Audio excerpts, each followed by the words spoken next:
Ayan guys. Ito yung ilog dito sa amin. Ayan. Pag nagbaha, umabot siya dito. Ayan. Ipiplex ko lang guys. Kasi ito yung tubig sa ilog. At saka dagat.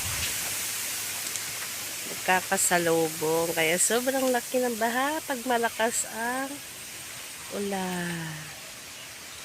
Ayan siya guys. So diba nakakatakot. Sobrang lalim po oh. Ayun oh, parang may ano siya oh no. May ano ba yan? Alimpulos. Ayun no. Ayun oh, nagbibilog siya oh. Yan.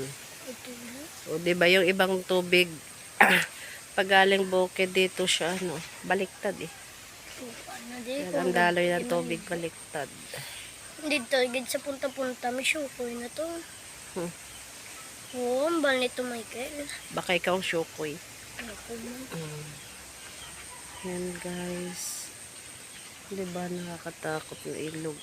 Di pa mas- Kasi ang daloy ng tubig baliktad. Ayan siya. Ayan. Ayan. Hanggang diyan na siya. Oh.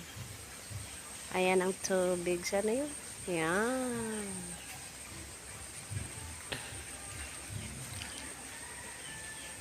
Ayan siya guys.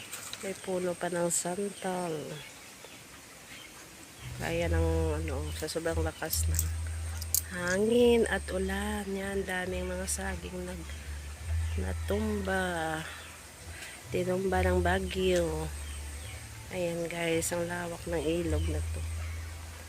Ayan guys, dito na lang. Thank you for watching.